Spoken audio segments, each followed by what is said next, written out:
46 is brought to you by Dr. George Leaks, Pahrumps optometrist since 1990, offering full-spectrum eye care for children and adults. Call today, 727-8300. News is also brought to you by J.K. Nelson Law. Call 727-9900 today for your free consultation. If you need a lawyer, you need Nelson. News 46 is also brought to you by Humana, serving the community. Please stop in at 1397 South Loop Road on the corner of Loop and Highway 160.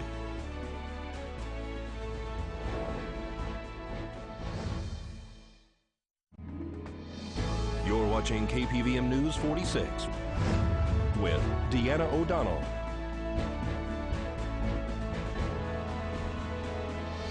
News 46, local coverage you can count on. Race fans swarmed the desert for Best in the Desert race. It's Monday, December 3rd. I'm Deanna O'Donnell. The population of Pahrump boomed temporarily over the weekend for a popular off-road race. The annual Pahrump Nugget 250 race featured over 140 cars from all sorts of classes, ranging from trick trucks to UTVs. The 250-mile off-road race beginning in Johnny at 8 a.m. Saturday morning and ending just a few hours later at the finish line off a dirt patch of road just east of Crawford Way brings in thousands of patrons locally and from out of state. The hotel rooms and RV parks around town were filled. The event, organized by Best in the Desert Racing Association, is in full force after returning to town 2 years ago after taking a 9-year hiatus. The 250 is a final event of the year's American Off-Road Racing Series. The race, which goes on for 4 days, held its time trials Wednesday and a pre-fun run on Thursday. A parade of cars left the Pahrump Nugget Saturday morning to the starting line, traveling up Highway 160. An after-party was held at the Nugget for crew, support teams, and fans to relax, take pictures, and socialize. This year, some of the drivers had a few issues with where they were to go after they crossed the finish line. One even stopped at the line to ask directions and was almost rear-ended at high speed by another vehicle coming through the line. Drivers went on a 250-mile ride through all types of terrain through the Amargosa Valley, Beatty, and then Pahrump. Kevin Thompson from Texas and his trick truck took the overall winning trophy with a time of 3 hours and 38 minutes, followed by Justin Matney from Tennessee and his trick truck at 3 hours and 52 minutes. Third was Pat Dean from Las Vegas in the 1500 category with 3 hours and 55 minutes. For a list of winners and categories, you can find them on the web at Best in the Desert. This is Deanna O'Donnell for News 46. News 46 will return after this messages.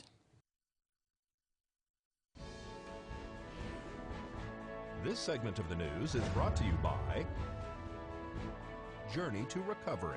Take the first step. Call 775-382-1072.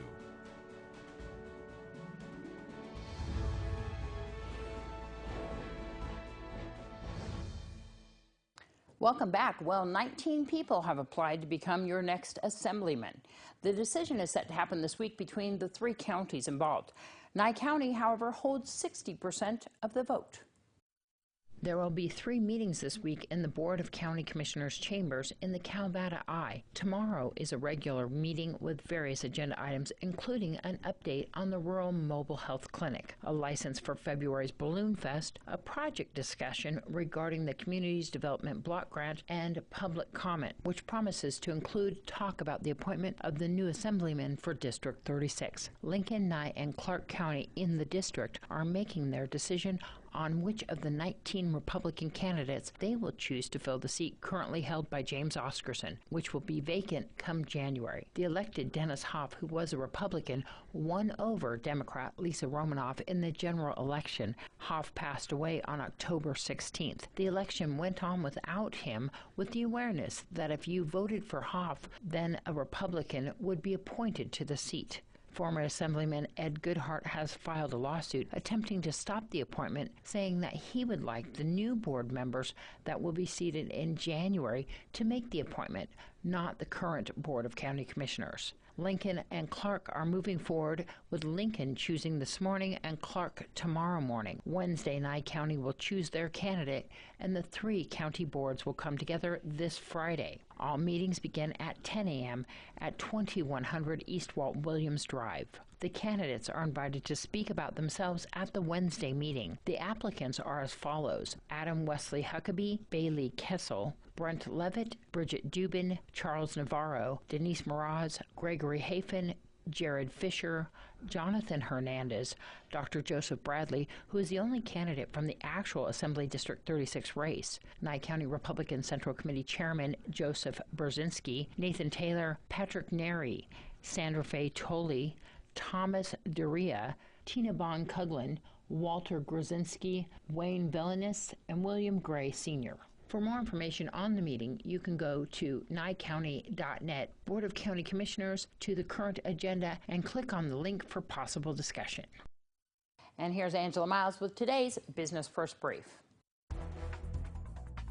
Topping our news this week, top executives from VW, BMW and Daimler will be at the White House talking trade. The president has been critical of German car companies over unfair trade practices. The meeting at the White House is tentatively set for Tuesday. Honeywell is bidding farewell to New Jersey. The conglomerate company is moving to North Carolina. The relocation will bring 500 jobs to Charlotte and leave behind 1,000 workers in Jersey. CNBC reports 3 years ago, Honeywell received $40 million in tax breaks from the Garden State. The stock is down about 4% for the year. And the governor of Alaska secured federal aid for people living in the Anchorage area where that 7-magnitude earthquake hit on Friday. We send our prayers and hopes for a fast recovery to our viewers and the crew that works on our show, affiliate KTUU. And we'll return with more news after the break. News 46 is brought to you by William H. Jackson Injury Attorneys. Injured? Get Bill and Robin, your local injury attorneys.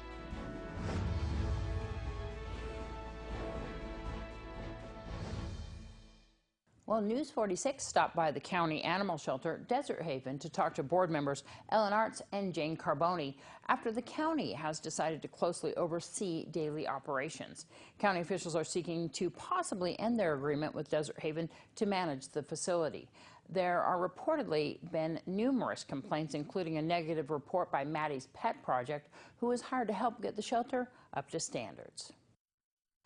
Well, we're still receiving threats and letters from disgruntled past employees that have apparently encouraged friends and relatives to join in and complain to the county manager and the county commissioners about the way we take care of the animals here at Desert Haven Animal Society. And of course, our book is open. Anyone can come in and inspect our premises and see that these accusations are all false. There was an item on the agenda this last Board of County Commissioners meeting put on there by the county manager, Tim Sutton, to talk about renewing your contract with the county. Can you tell me about that? Well, actually, he had sent me an email stating that we were in default of our contract, and it was all due to the flood of letters of complaints. And my concern was that the commissioners didn't come down to even check out the facility to see if any of these complaints were valid. And we still state that they're all invited to come in at any time and visit the shelter and see exactly for themselves what's true and what's not. When Don came in the first week, it was really good because he tried to learn more about how the shelter functioned and the things of how everything goes. I tried to show him the processes of adoption, when the animals can leave, when they can't leave, spay and neuter, who the vets we were working with. It seemed to be going really smooth. Then Ellen was gone for 3 weeks on vacation. It started getting to where there were things, when he said he wanted to be the shelter manager, there were certain things that he was responsible for, and that was watching his workers, his staff, making sure they were doing their jobs. I was always asking him, we got people in every day for volunteers. He refused to bring volunteers in. He said they're a liability. And I said, well, that's not, we've never had a problem with the volunteers. He said, well, they need to be trained. And I said, well, yes, they do. They're not any different than your staff. When you bring new staff in, your staff has to be trained.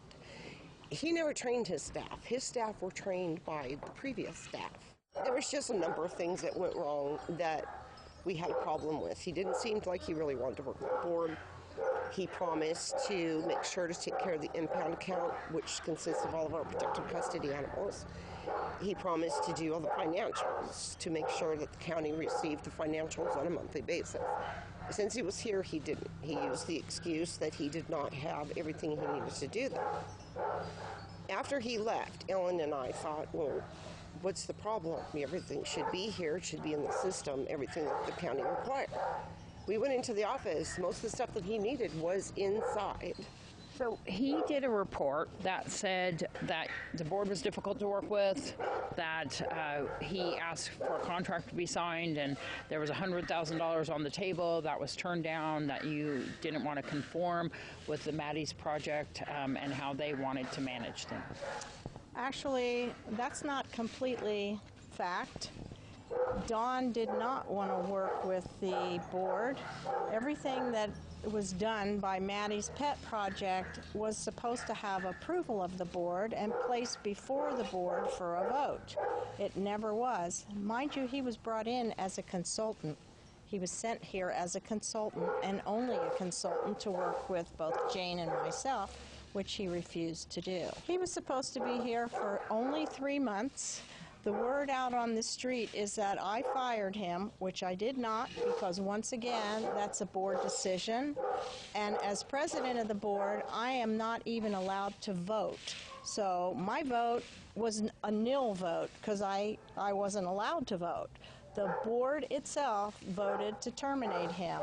That was done the day before his contract was over, and he was to leave that Tuesday. News 46 Weather Cam is brought to you by Glenn Lerner Injury Attorney's Office in Pahrump. In a wreck, need a check? Call 702-877-1500. Let's take a look outside. I hear that Lee Canyon in our local mountains reports 2 inches of snow over the weekend, and the National Weather Service says that there's an increasing confidence of snow chances in the higher elevations beginning tomorrow through Thursday. However, they say that rain chances should be over by Friday afternoon. We'll have more with your weather from the desk after this break.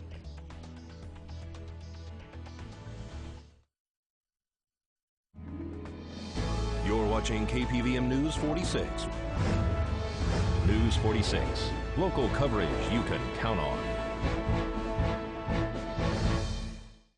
All right, today's highs here in Pahrump and Amargosa, 52 degrees, Death Valley, 63, Beatty, 48, Goldfield, 37, Tonopah, 35, Fallon, 43, and Fernley, 38 degrees. Tonight's lows here in Pahrump, 35, Amargosa, 34, Death Valley, 41, Beatty, 28, 19 in Goldfield and Fallon, Tonopah, chilly, 17, and Fernley, 22 degrees. Tonight, partly cloudy skies with your low of 35, average temp 33. Sunset at 4:28 in the afternoon. Winds out of the east at 6 miles per hour with gusts up to 8 and humidity 38%. Tomorrow, we are looking at partly cloudy skies with your high of 55, your low of 37. UV index is at 2, sunrise 6:39 in the morning. Winds out of the south-southeast at 5 miles per hour with gusts up to 7, humidity 28%. And your 7-day forecast shows a chance of rain there on Thursday with clouds in the sky all the way through until the weekend, where we start getting a little bit of sun in the sky with your low to mid-50s as your daytime highs, and your overnights there into your low and mid actually your mid and high 30s, coming down just a bit on Saturday for your overnight lows to 33. If you have a child or know someone who is in need of a warm coat this winter, Calvary Chapel Shadow Mountain would like to provide coats for our grade school and middle school students through the first of the new year. If you know a student who needs a coat, please call Calvary Chapel Shadow Mountain at 775-751-7623. That's 775-751-7623. And there's a Pearl Harbor Day recognition ceremony for the 50th anniversary this Friday, beginning at 10 a.m. at the Chief Tacoma Cemetery on East Street next to the Prump Community Library. The public is invited to attend. Please arrive early. And that's going to wrap up this edition of News 46. I'm Deanna O'Donnell. From all those up on the Hill, have a great night. We'll see you back here tomorrow.